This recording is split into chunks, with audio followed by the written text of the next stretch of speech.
What's up, everybody? This is your girl, Onney, the CEO, and I'm back to bring you another week, another fire segment. And I thank you for tuning in to this special series, Conversations with a Queen, where each episode I'm sitting down with another phenomenal queen and we're having an in-depth conversation. And today's in-depth conversation is dating, single parenting, and managing business. So I need you guys to buckle up your seatbelts because you're now plugged in, tuned in, tapped in, outside the box.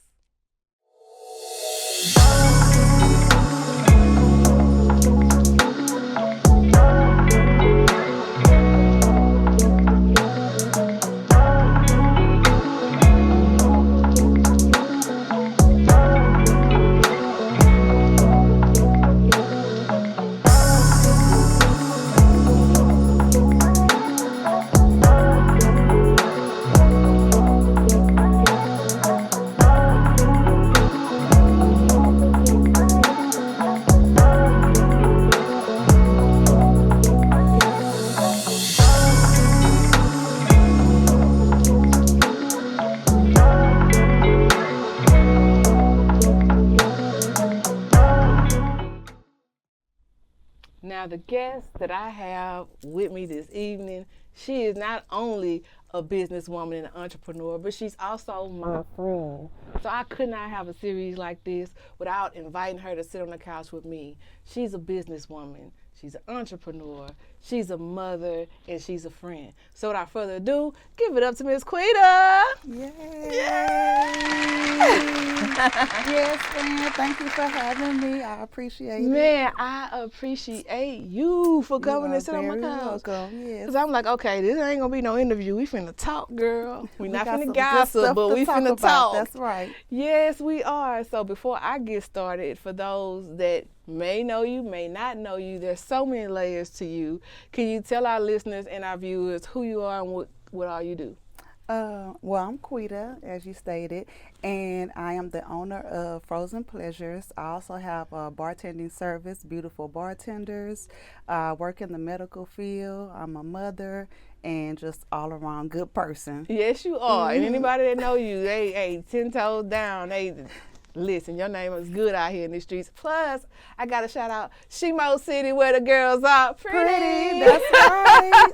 That is right. So, tell us, not to get out in your personal business, what's your current situation? Are you married, single, divorced?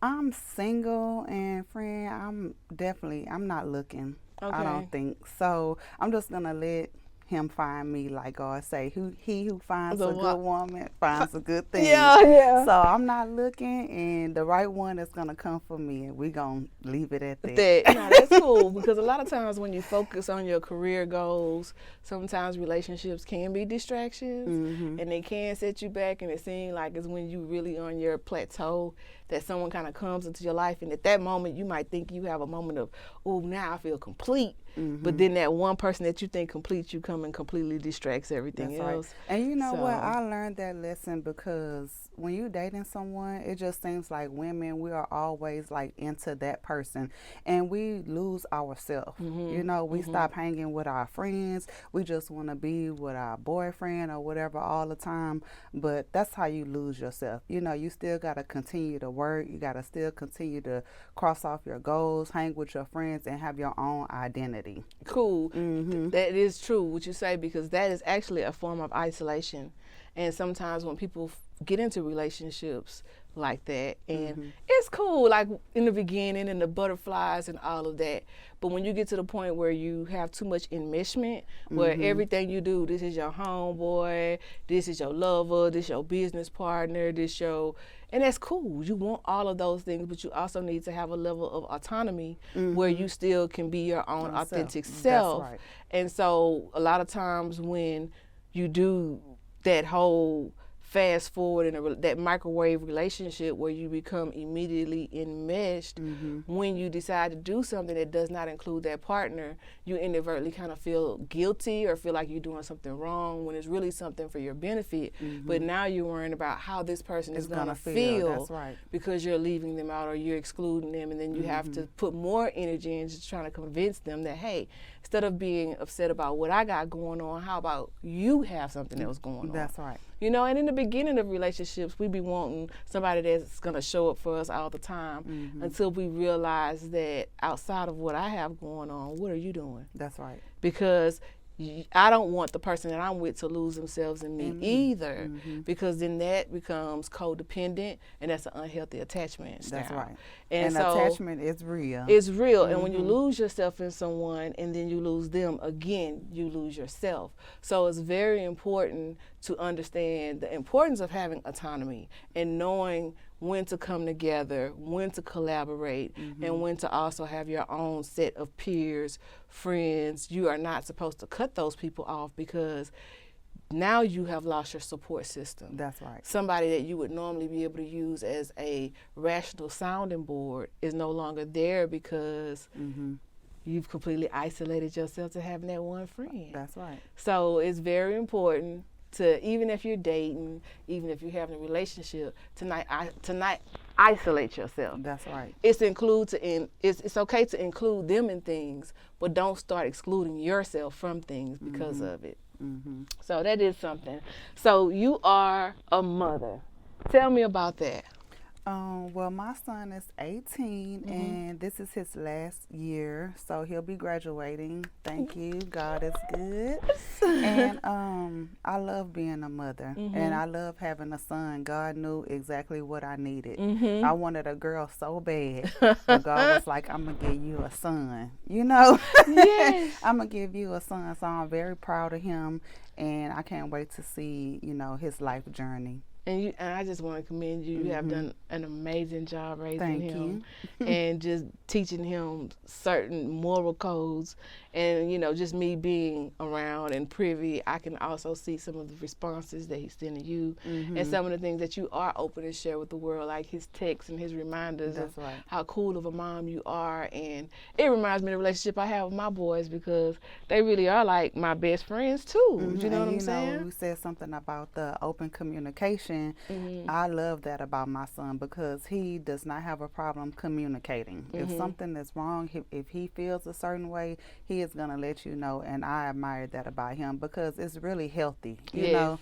And then how can you make a good decision about something if you've never been through it? Right. So you want to ask someone who you know, kind of like feel strongly about what they say, you know.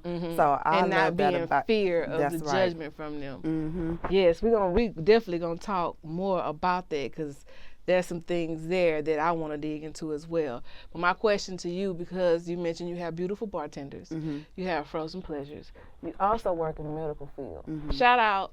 Because I always say it is okay to have a career and still be a boss, okay, and create. Because I use my career, I take that money and flip it and make some more money. That's right. So I don't want to be a broke CEO. If that means I got to go and get me a career job, that's right. so I can live comfortable and keep getting these nails and feet done. That's right. That's what I'm going to do. So how do you balance it? No, it's not. No, it's not. Even opening a business is not cheap, especially if you don't want to go through the business loan route. And you want to raise your own capital, which I commend you for starting your own companies and raising your own capital. But how do you juggle those things? Because you're at track meets, you at games, you at, you know, wherever you need to be as a mom, you still working full time, you still, come on, we know you the hardest hustler in Houston. Come on now. I'll be trying, you know. But it's not easy, you know.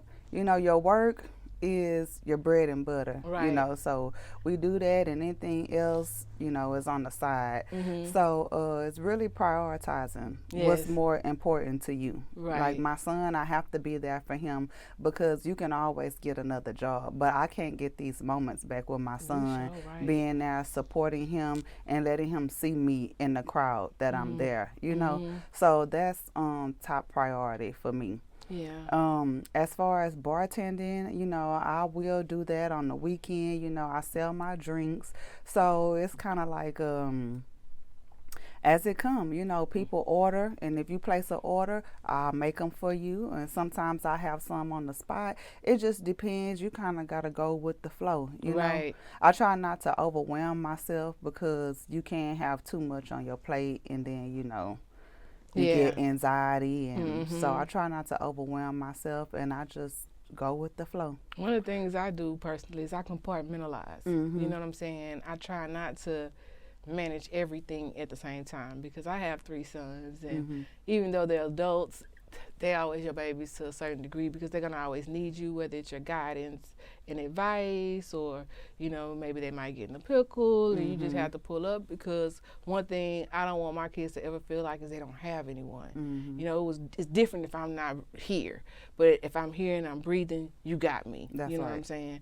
And so I want them to know that they have that support. And a lot of times, they call it, oh, it's weak for a man to express feelings or to say his feelings hurt. And that really comes from a background of raising kids, and they fall. And you be like, oh, he ain't hurt, you ain't hurt. And essentially what you don't realize is that is ingraining to invalidate your pain when really you actually are in pain. Suppose this child fell and broke an arm, but you telling them that they not hurt. Right. Now their body is screaming, but their mind is telling them, I'm not hurt, but they're hurt. And the same thing goes with the pain that we deal with in parenthood, in relationships, and everything else. Sometimes our body is screaming, our gut is telling us this is not right, but we kind of go along to get past the tough moments that we face. So now I don't want my kids carrying those stresses and anxieties in their guts. I want them to come and say, Mom,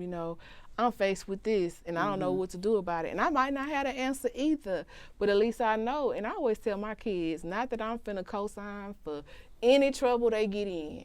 That's not what I'm saying. But if you do something that you have no business doing, and you are scared for your life, but you're afraid that I'm going to judge you for what you did, I still need to know, because I can't protect you if I don't know. That's right. You know what I'm saying? I can be mad, but I can't protect you if I don't know. I can't guide you if I don't know. So I commend you for building that bond and having that relationship with your son, to where you guys can have not only a parenthood but a friendship. Because people will be like, oh, you're not supposed to be your kids' friends. Why not? The same thing is that even though it's your child, it's still a person. So that's how they I still think, have feelings. He's my son, but he's a person too. And I tell him real situations that happen to me, because he don't know me. He know me as his mom, but he don't know, the real me before he was born, So I tell him, personal situations that happened to me and how I wish that I would have did this and did that. And so I try to make sure that he don't make the same mistakes, Now, speaking of that, is it something, before you became a mother, is it something you wish you could have told yourself before becoming a mom? Just be careful on who you have children with, basically. That's the first priority. You need to meet the family and know if this person is emotionally strong, if he's going to support. A lot of these guys, they have kids and they're not there for their children. So, and like now my son's 18, his father hasn't been in his life. And so he's like, Mom, fuck him. Excuse my French, but that's how he feel, Right. He like, I'm grown, I'm 18 now. So it's kind of too late. But, God. Yeah.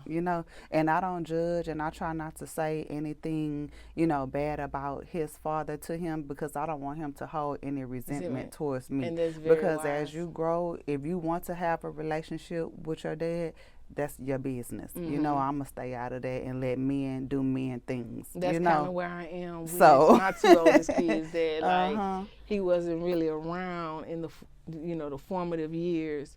And so any mistakes that, of course, I may have made, is certainly my fault, but they're young men. I can't teach them how to really be a man. I can only show them good moral code and hope that they take that advice, but it's certain stuff I just don't know because I've never been a man. That's right. So it's kind of awkward, and that's where the coaches and keeping them in sports and having good support systems, that way that kind of help bridge the gap to have healthy, positive good, male role That's models. right. Because I just couldn't teach them how to be something I never been. That's and right. I'm still, listen, my kids are 28, 25, and 20, and I am still learning.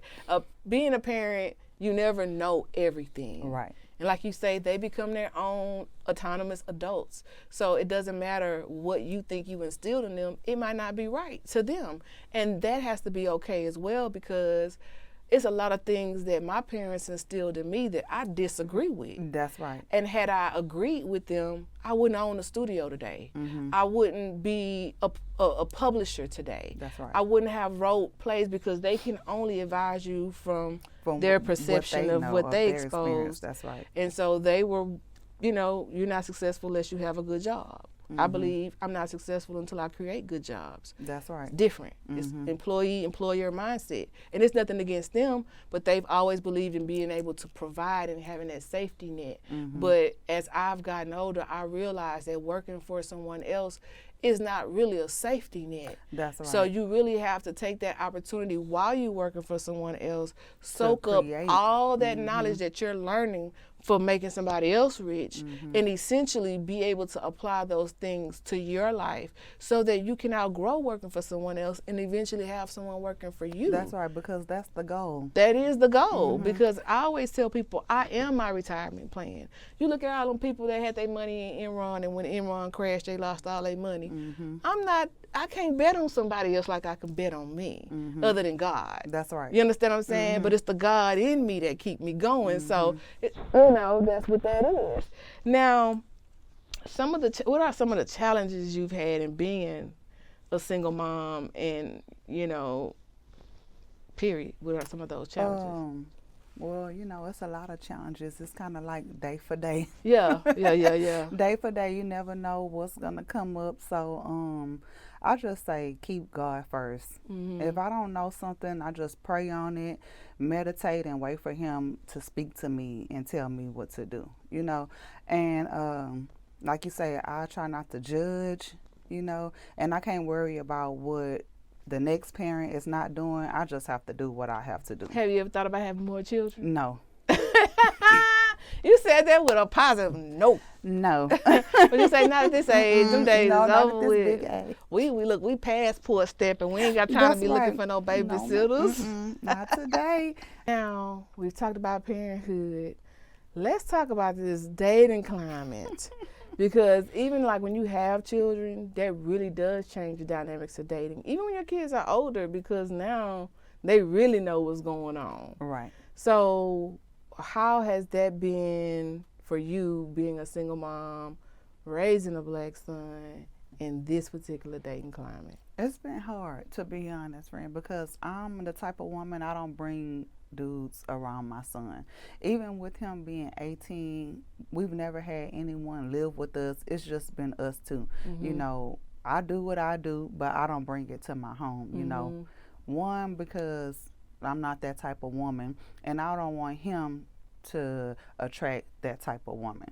Right. And then for a safety reason. Right. Because we don't know, these weirdos. people out here, and like you say, everything seemed good in the beginning. Then 90 days later, they are a stalker or something, You start now you some, in some, and sometimes it some takes red longer than 90 flags. days. That's right. Because some people pretend well for a long time. And that goes for men and women. I've seen some women spaz out, and I would, you wouldn't even think about it. Like the chick that did the whole scam, had the whole CNN national news concern because she didn't tell folks she got kidnapped off the side of the road. I saw that. Not to laugh about it, because it's really sad, but the fact that she went to that extreme right. because of a boyfriend, and so there's unstable people out here in this world that will do anything to get attention, not realizing that it's a domino effect. Anyway, that's a whole nother thing. And so that's why I say I'm just going to let it come to me. Like you say, you focus on your goals, your priorities, the things that you need to be doing in life, and if God sees someone fit for you, you will cross paths. That's how I feel about it. Now, the thing about it is, because we could potentially be crossing paths every day with somebody that God sent for us and not know it. So what are your deal breakers? Like when you meet a guy and he's attempting to pursue you. It's a reason why you're single, because you're beautiful. Thank you. Okay, so, and you got a lot going on for you, so I know you get approached. So the fact that you're single, because it's not that we waiting to get chosen. We do the choosing. We do the choosing. So why haven't you chosen anybody? What has been some of the deal breakers for you? Well, I'm a Capricorn, so I don't know if a lot of people know about signs or whatever, but stability is very important for me. So I can be, outgoing or spontaneous, but I really love stability. I don't like you one way this day, the next way you another way, the next day you another way. That don't sit right in my spirits. So I need stability, and I like for someone who has respect. I don't like to be called bro and sis, and if you trying to get to know me, why are you calling me bro? Why are you calling me sis? The last person that I was dating, it was a turn off for me because I heard the way he interacted with the mother of his child. Right. And in front of me. So I felt like that was disrespectful. One, because that's the mother of your child. Whatever y'all were going through, you could have stepped out and spoke, but to degrade someone in front of a person that you're trying to court, that's what makes me so different. Right. Down the line, I'm going to be her. You're going to be devalued as well. So that's a red flag for me. Yeah. I always look at the relationship he had with his mom. It tells you a lot. Because sometimes if they have a negative relationship with their mom, then they're going to project those negative feelings on you eventually. If they have a enmeshed relationship with their mom, your relationship is going to feel like dating them and their mom. Right. You know what I'm saying? So you really want to be able to understand the dynamic. I've had that too. Yeah, I've had that too. You know what I'm saying? It's like, I've been married before, and he would call his mother and ask his mother for money without me knowing. Because, he don't want me to know he asked his mama. Yeah, he asked his mama. Right. And he would go and ask her, and she would give it to him. And then when it was time to pay it back, and he didn't have it, she would call me like a bill collector, like, hey, I loaned such and such some money, and I need y'all to pay it back. You don't need y'all to do nothing. Right. Because you didn't call me when you gave it to him, so don't call me when you need it back. Because I didn't agree to pay a loan, and if you want to help your son, help your son. But this ain't had nothing to do with me from the point beginning. I had to kind of create that boundary because it really was like an enmeshment. Like if we had any type of issue, here come his mama. Like, we can't sit down and have a healthy conversation, so hopefully, he outgrew that, but it was kind of like, no, I don't like that relationship. This ain't gonna work, that's right. Yeah, you know what I'm saying? So those things matter. And then it matter when you're not hard up. Like, I'm not hard up for, a relationship. Right. So I'm not accepting anything. People who feel like I gotta be in a relationship, it's some people like that. They can't be by themselves. They break up with one person, you get into another relationship.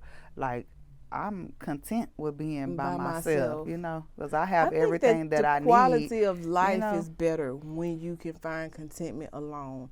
Because when you find that own inner peace alone and you find that contentment alone, then you immediately feel when someone comes around your energy that isn't right for you. That's right. But if you're constantly validation seeking, like what you said, always have to be around a group of girls or have a boyfriend or just constantly just need that cheer team, then you're going to end up settling for lackluster relationships, be it friendships, being the fact that you choose to hang out with the mean girls just because you don't want to be by yourself, or the fact that you end up being with a guy who looks good on Instagram but really is a monster. That's right. You know what I'm saying? But you wanna fit that image. That image. But when you get to that point where you're really happy with yourself, living in your truth, living that's in your what truth, it all boils down to. You're not living in your doing truth. something strange for a piece of change, because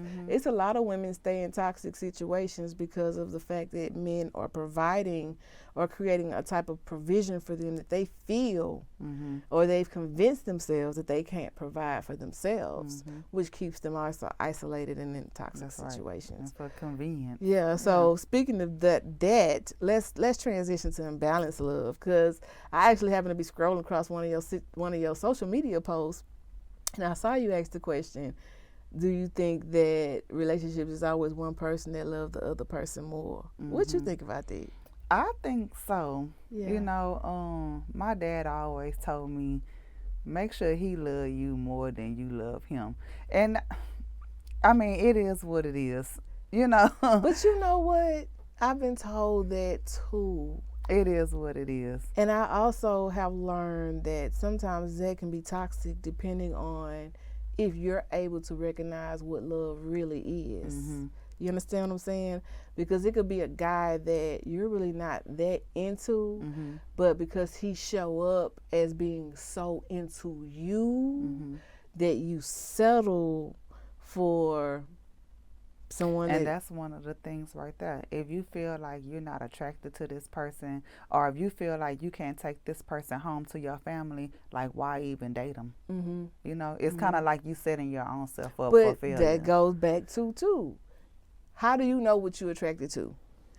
And that's a whole nother conversation for another day. But when I say that is because I was once a woman that was attracted to toxicity. Right. So I don't know. I loved me a D-boy. You know what I'm saying? That was toxic. Yeah. You know what I'm saying? Now I'm mature and I have self-value and self-worth. And listen, some of the guys that I probably dated in my past, don't ask me about them. I don't know that man. That's right. I ain't never seen him in my life. But you know what? Once you mature, though, you find out what you want in your life, certain people, you're not attracted to them no more. That's not going to take you where you need to go, so you leave them where they at. Yeah.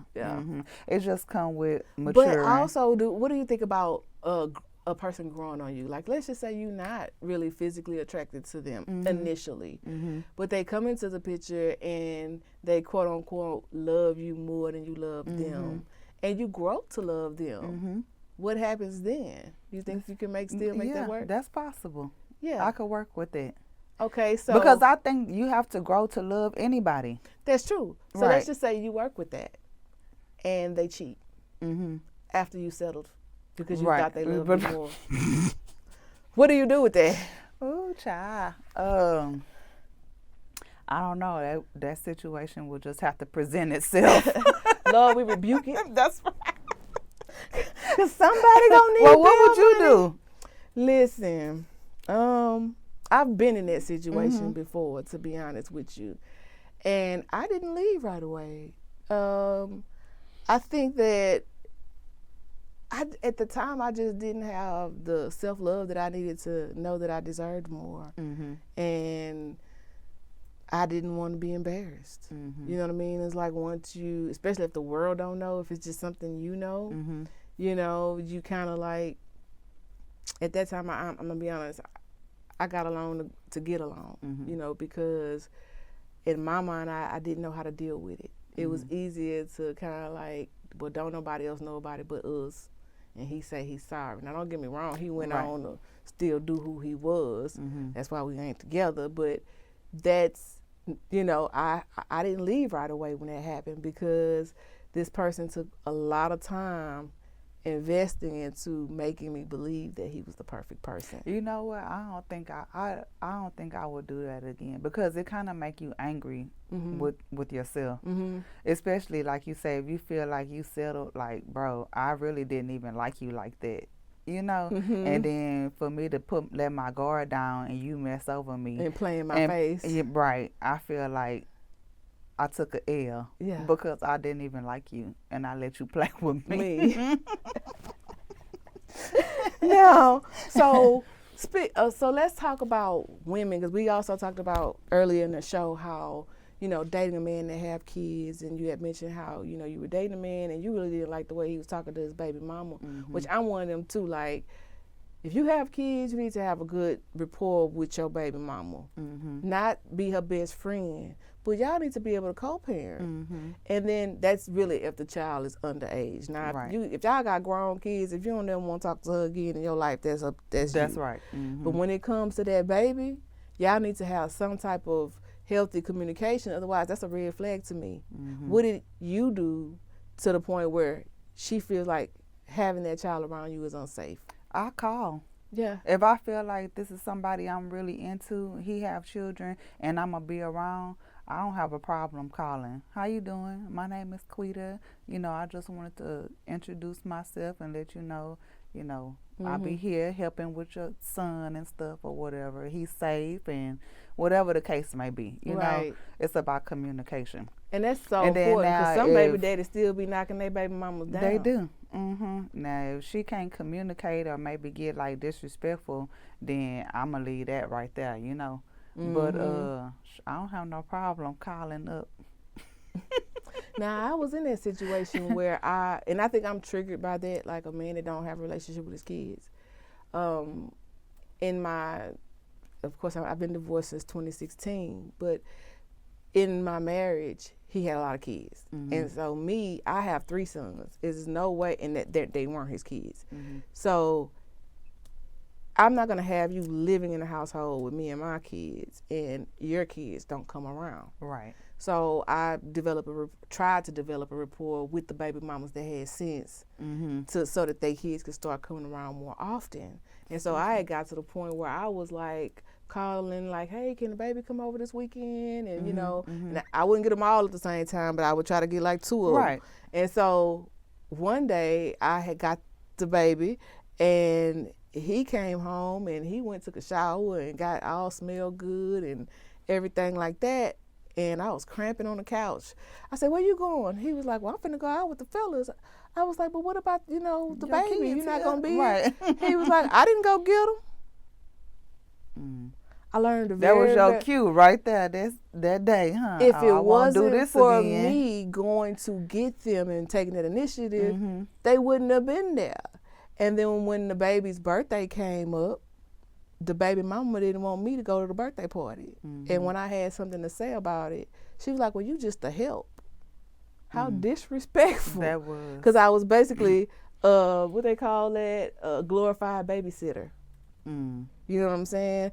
And then only to find out that, hell, half the time I probably was babysitting the kids, y'all was out running together, messing with each other. Look, that's right. So I was going to ask you that. So do you think that when they have, a good relationship, that is something going on? Absolutely not. Okay, and let me get into that, because my youngest son, his father is exceptional. Now, we weren't good as far as partners in relationship, even though he was my best friend at one point, and it kind of turned into something else because we had a baby together. But as far as being a father, I can't take nothing from that man. You know what I'm saying? That's good. And he shows up for his son. So I was never in a situation where I was looking for a baby daddy. Right. He had a daddy. And I am so grateful, because now he has a wife, and we might not hang together like best friends, buddy, call each other on the phone, but when we come around each other, when we get together, it's love. We can be cordial. You know what I'm saying? And sometimes I would go to my son's football games, and she would be in the bleachers before I would.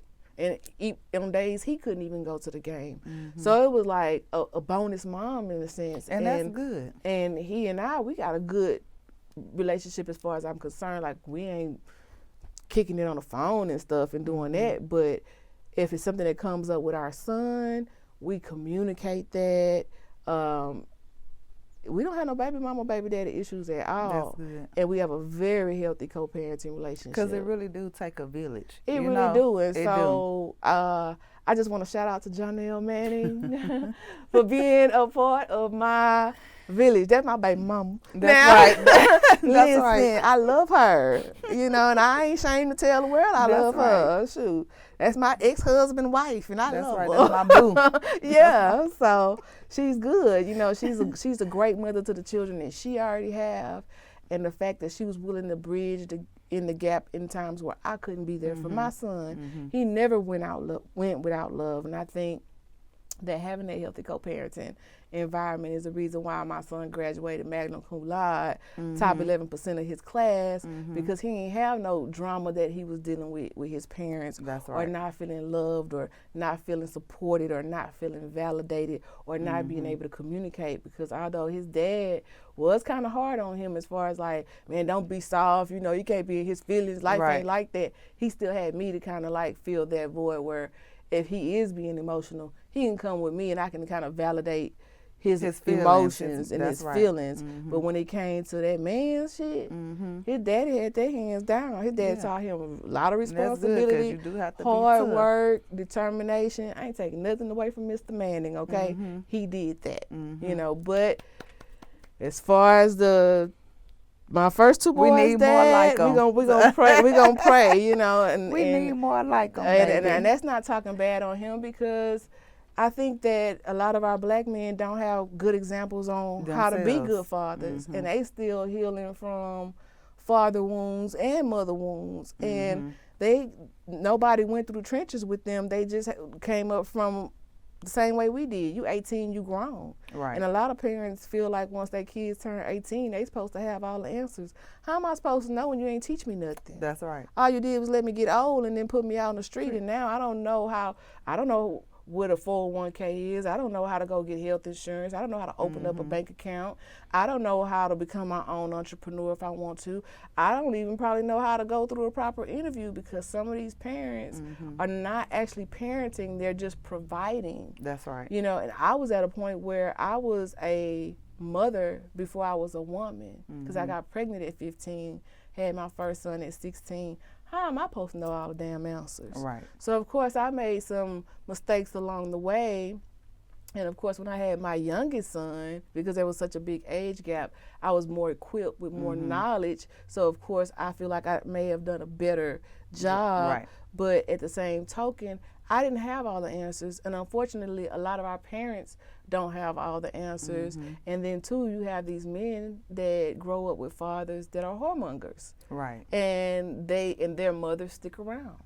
And so they feel like that's normal. That's what you're supposed to do. That's what you're supposed to do. And so when a woman decides, no, that's not how I'm rocking, and she roll, it's like, you broke up our family. No, sir. You broke up our family, because I'm not finna stick around while you come and bring a stepchild or possibly a STD. Right.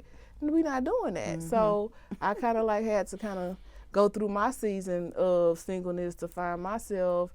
And even then I realized that you can date someone and collect data, but if the data they're giving you is not true anyway, how do you decipher that? How do you know? And you know what else I learned too? Look, research the stuff. Don't just be believing. Baby, my sister said that to me. She said, Google it.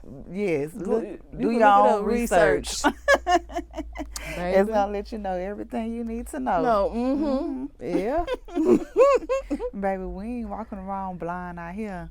At all. So how do you feel as a mom, like having your son in your life?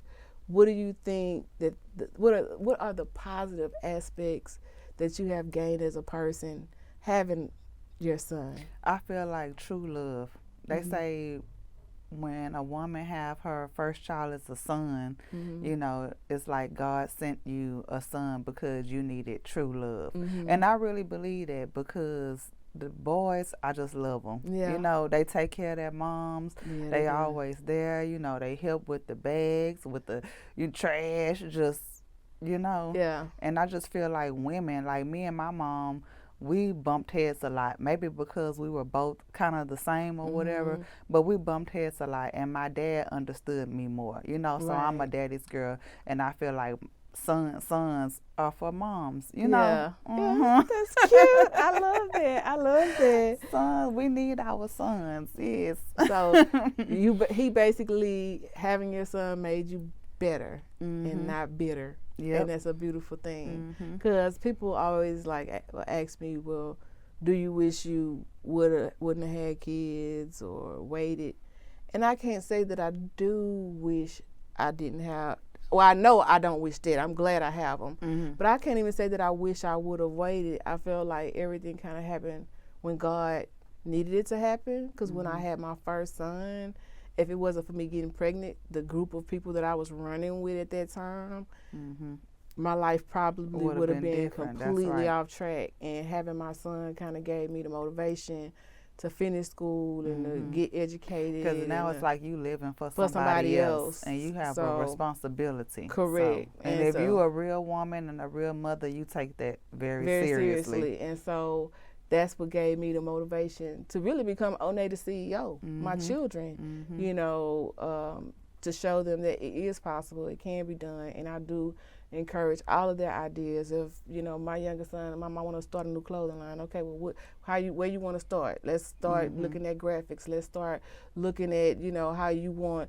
Let's get he went and got his iPads and his tables and his pressing machines and everything.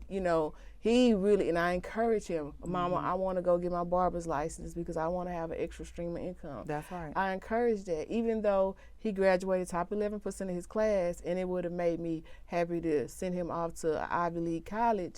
That wasn't what he wanted to do. And I was like, oh, I want you to go to college. And it's like you have to let them live their life. And you have to let them live their life. And now, you know, he's an entrepreneur. That's right. You know what I'm saying? And the money he's making, he wouldn't have been making if he would have went to school. So it was very hard for me to let go of my dream of sending him to school and embrace his dream of being his own entrepreneur. So, like I told him, as long as you ain't doing nothing illegal, I got your back. And all the ideas that come to your head, I feel like try them until one of them pop. That's right. That's right. And it's okay to fall forward and get up. You know what I'm saying? And learn something from that fall. You know, it's just like if you walking down the street and you don't see a crack in the road, but you trip over it. Next time you walk that way, you gonna know to look down, right? Because you don't want to fall and bust your ass That's again. Right. And so that's kind of where, you know, me sharing my stories, my life truths with my boys, not so that they could judge me, but so that they can understand I'm human. And I know that sometimes players fuck up. That's right. But we going to figure it out together as long as you keep me informed and as long as you communicate. I might be disappointed. And it's crazy. My kids are not worried about making me mad. Right. They worry about disappointing me. And that's major. Right. Because that means that you've made an impact on them to where they want you to be proud. They don't want to embarrass you or make you shame of them. They want you to be like, man, that's my boy. And that's so right. Anytime I could be their cheerleaders, that's right. So when you try to date someone and you tell somebody you have a son, and let's just say they really are into you, what do you get any kickback from you not wanting to introduce them to your son? No, not really. I guess if I just go on a vibe, if I see like maybe something negative, I'll be like, no, I don't want that around my son. Yeah. So I may not say. I don't know. And then I don't like meeting people's kids either, because if we not about to be serious, you know, or take this the long way, I don't want to meet your kids. Now that is, you know, let's get that clear. The kids are not supposed to be met unless y'all are talking engagement. Now I don't believe that you should be engaged before the kids meet. Right. It definitely needs to be communicated. That's right. You know what I'm saying? Don't wait until you have a ring on your finger to be like, oh, this is going to be your new stepdaddy. Because kids that's wrong. Can sense things that you might not be able to pick up.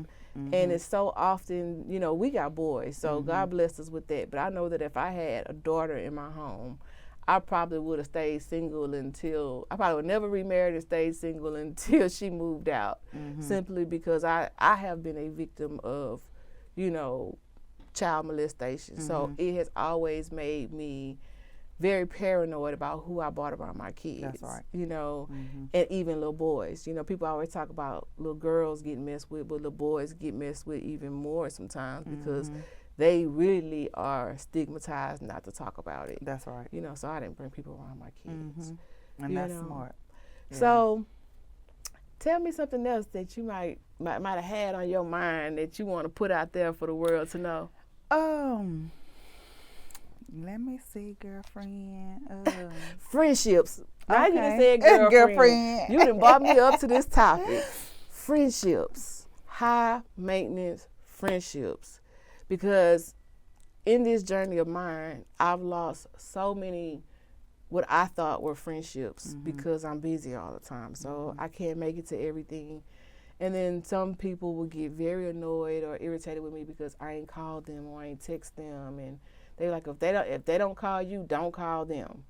How do you feel about that? Right. I don't think that's good. If they don't call you, you still should call. If that's your friend, you know, you never know what they're going through. So you do need to call and check on your friend. Strong people need to be checked on too. You know. Yes. Clinginess, I don't really do, because we can be friends without talking on the phone every day. We don't have to do that. We have a life, children, and we're trying to get things done and get goals accomplished, so we don't have to talk every day. But if you need me to support you or help you with something, I'm always there, you know. And I think all my friends know that about me.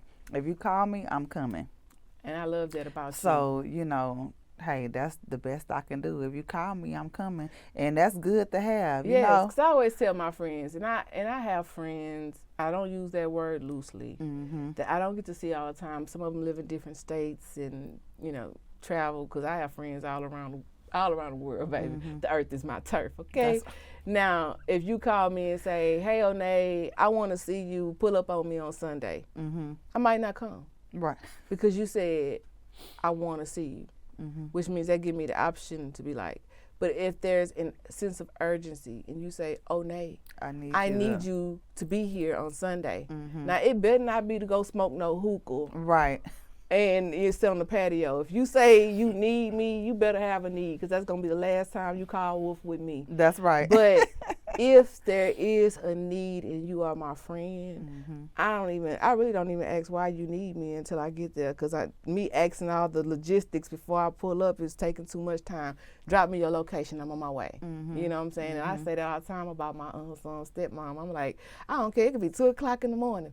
If she have a blowout and she and my baby daddy don't answer his phone and she called me, I'm coming. That's, you know, that's the kind of person I am, and that's the kind of relationship you really want to have in co-parenting environments. But some of us are not always lucky. And then with friendships too, you have to what's the word I'm looking for? Compartmentalize your friendships as well, because some people are just good for, you know, hanging out, have a good time. Some people you can confide in. That's your some A, B, people and you C can't. friends. You know, that's right. And then, you know, some people just hang with you because of maybe like your status or the things that they receive just from being with associated with you. You know, so yeah, I mean, it's hard. I've learned that, you know, in my journey, I've had friends that showed up when I was on top. But when things went awry, my phone was dry. You know what I'm saying? And it got to the point where I have a thing where I don't like to ask for help, but I will communicate some of the things I'm dealing with if you're close to me. But because I was going through so many different things at one time, I literally felt the energy of people not taking my call out of fear that I would ask them for something. And that's a very low kind of like energy to kind of receive from someone. So I had to really start being more selective. And then once I started using the word no to people that I was really a yes person to, I got to see how they really felt about me. And I was really just a functional friend, meaning I provided a function. And then when I couldn't function anymore, then I wasn't their friend, you know, and that's okay too. You have to grow and learn, and you would think that at this big age you would know, but no, us women, we are learning, and we have to be more discerning of our energy, our partnerships, people we go into business with. You know, you have the people that see you doing well, they want to help you get to the next level, but really they want to help themselves to your secret sauce. That's right. You know, and then when they figure out what you got going on, they kind of jump ship. So I've been through that as well. So I've kind of like really been a solo roller, and I wanted to organically build my team. I no longer work with my friends. Right. What I did is find great people to work with that happen to become friends. great friends. You Mhm. understand what I'm saying? Mhm. So because when you work with friends, sometimes They feel entitled. they feel entitled and they Mhm. feel like they doing you a favor. Right. You know what I'm saying? Even if I'm paying you, friend, if I'm paying you, you're not doing me a favor, you're doing me a service. That's right. So speaking of doing a service, you also have Frozen Pleasures. Mhm. I have Swan Isle Sea Moss. So we have product that we sell, right? Mhm. I had to come to the clear understanding that my friend group was not my customers. Even when I'm doing selling tickets to my poetry shows, I had to come to the understanding that my friend group was not my customers. Right. Now, my friend group would buy a ticket once Mhm. and just to say that they supported me, Mhm, but they weren't my continual people coming to every show. That's right. Right? So I had to get out that feeling where, oh, my friends, they not sharing my content. It don't cost nothing to repost, and they don't come to my shows, and they don't subscribe to my channel, and they don't I had to really realize that that is not the expectation that I should have for my friends. I should allow my friends to be my friends and let my customers be my customers. That's right. And not have that expectation, because I had a friend that was selling dildos, okay? She was a sex, one of those people that Yeah, to do the parties. they or do the sex something. parties, Yeah. and she had like this little reel on her page that was very kind of rated X, like, you know what I'm saying, because she's selling her dildos. And she tagged me in it, and I untagged myself because I Right. didn't want it on my On page. That's right. And it wasn't that I didn't support her, because I went and got me a rose from her. But that ain't the point. I just Right. ain't finna support you in that way, because it doesn't align with what I got going on. That's right. So I have to find other ways to support you, little baby. I can't put And you. ain't nothing wrong with Nothing that. wrong with that. And sometimes people don't realize the support might not be buying your product. That's it might just right. be It telling comes in somebody different else to forms. buy it. You know what I'm saying? It's just like, today you came to the studio. What I say, friend? Bring some. That's right. And when you I'ma walked bring in, some. every customer that was walking they out, want some drinks. they Frozen bought pleasures. Yeah, so I'm just saying, real friends know how to pay it forward without necessarily doing it in That's front of right. people. So I support you, and that's Thank another you. reason And I why I support you definitely, as well. you know, Thank but you, I don't friend. have to just support you in private. I'm gonna support you in public too. How about that? That's right. That's real. So that's real, you know, and so I thank you for coming on the show and just having an authentic conversation about parenting, dating, balancing career, just being yourself, giving us a little insight of who you are, and giving me a little chance to let people know who I am too. That's right. You know, because I've been very kind of quiet and secretive, and this time it's not an interview, it's a conversation. So I appreciate you for having the conversation And with I'm me. glad that we don't look like what we done been through. Girl, Just say glad that we again. we done been through some things. Because we'll be you going know? through something right now, and you won't be able to No, tell. that's right. So for those that are listening, watching, you know, we have Frozen Pleasures, we got beautiful bartenders, and they can find all that information on your Instagram page. Give us your Instagram My page one more time. Instagram, Beautiful Bartenders with a Z, and Miss Quita Baby, MissQuettaBaby. So please follow me. Also, bartending service. If you ever need a bartender for any type of event, you can always follow my page. You can DM me, and I'll be sure to get back with you. So thank you. Beautiful Bartenders with a Z on the end. Love that, love that, love that. And I want to remind our listeners and our viewers, especially our viewers, because sometimes you guys might not have a chance to tune in to TV, and you might just want to listen to it in the car. So I want to remind you guys that we are on multiple platforms. Check out all the platforms we're on. We're on Spotify, Spreaker, Stitcher, Third Coast TV, Himalaya, iHeartRadio. We're also on YouTube. And if you could do me a solid, I would love, love, love, and appreciate if you would just come on over to Oustide the Box with Onney, hit that subscribe button, click the bell notification so that you could be notified when we drop a new segment, and you could be a part of the journey as well. And if you like tonight's segment, drop a comment in the comment section, and we will be responding to you as well. And if you like what you see, and you want to come sit on the couch with me, make sure you go ahead on and email otb.liveshow@gmail.com and let us know that you would like to be on the show. And one of our administrators or members of management will be contacting you to do a screening to get you on the couch with me. And if you like the content and you like the quality, make sure you go on over to www.onneystudios.com to find out more information how you can become a podcast content creator today. Let's bring that vision to fruition. We are a one-stop shop. We have the text, we have the cameras. All you have to do is bring yourself and your ideas, and we can make it real.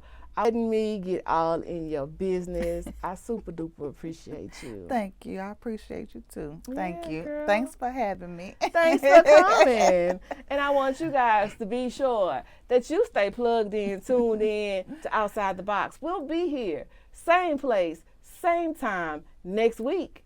Make sure you subscribe. I'm Onney, the CEO, and you are Outside the Box.